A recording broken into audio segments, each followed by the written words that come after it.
ہمارے آقا علیہ الصلوۃ والسلام نے بہت پہلے فرما دیا تھا کہ قیامت قائم نہیں ہوگی کہ جب تک حجر اسود کو اس کی جگہ سے نہ اٹھا لیا جائے گا۔ 8 ذو الحجہ 317 سنہ ہجری، ان دنوں کرامتہ جو فرقہ تھا وہ کافی زور پکڑ چکا تھا۔ کرامتہ جس جگہ جس شہر میں جاتے وہاں کے شہر جی ہاں سارا سٹی ہی اجاڑ دیتے تھے۔ بڑھتے بڑھتے جب مقتدر باللہ کے زمانے میں یہ لوگ مکہ مکرمہ تک پہنچنے میں قابل ہوئے تو کرامتہ کے سردار ابو طاہر سلیمان بن الحسن نے حرم مقدس یعنی کعبہ مکرمہ پر حملہ کر دیا اور اس قدر قتل عام کیا کہ زمزم کا جو کنواں ہے وہ حاجیوں کی لاشوں سے بھر گیا۔ جی ناظرین، یہ سب کچھ کیوں ہو رہا تھا؟ What is the reason behind this? وہ چاہتے تھے کہ کعبہ شریف پر جو گولڈ کا، جی ہاں آج بھی وہ پرنالہ موجود ہے جو گولڈ کا بنا ہوا ہے، سونے کا بنا ہوا ہے، اور مقام ابراہیم اور حجر اسود یہ چوری کر کے اسے لے جانا چاہتے تھے۔ حملے کے وقت 2 آدمی پرنالے کو اکھاڑنے کے لیے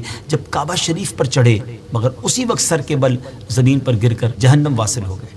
مقام ابراہیم تو محفوظ رہا کیونکہ اس زمانے کے جو خادمین حرم تھے اسے پہاڑ کی گھاٹی میں اسے جا کر چھپا دیا تھا، مگر 14 ذو الحجہ ایئر 317 ہجری عصر کے وقت جعفر بن حلاج نے حجر اسود کو اکھاڑ لیا اور اپنے ساتھ ہجر کے مقام تک وہ لے گئے۔ حجر اسود انہی کے پاس رہا۔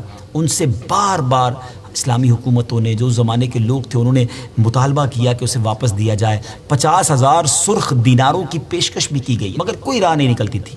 پھر فاطمیوں کی مداخلت کرنے سے یہ واپسی کا مطالبہ زور پکڑ گیا اور عبداللہ المہدی نے بھی ابو طاہر کو پیغام بھیجا کہ اگر حجر اسود واپس نہ کرو گے تو پھر جنگ کے لیے تیار ہو جاؤ۔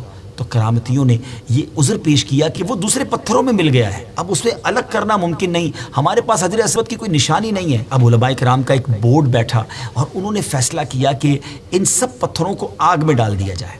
جو پتھر حجر اسود ہوگا وہ آگ میں جلے گا نہیں، پھٹے گا نہیں۔ اس طرح اس مقدس پتھر کی برتری اور مقبولیت کا لوہا منوا کر اسے 22 سال کے طویل عرصے کے بعد 10 ذو الحجہ ایئر 339 سنہ ہجری کو اسے واپس لایا گیا اور پھر کعبہ مشرفہ میں ایگزیکٹلی اسی مقام پر اس کی زینت بنایا گیا۔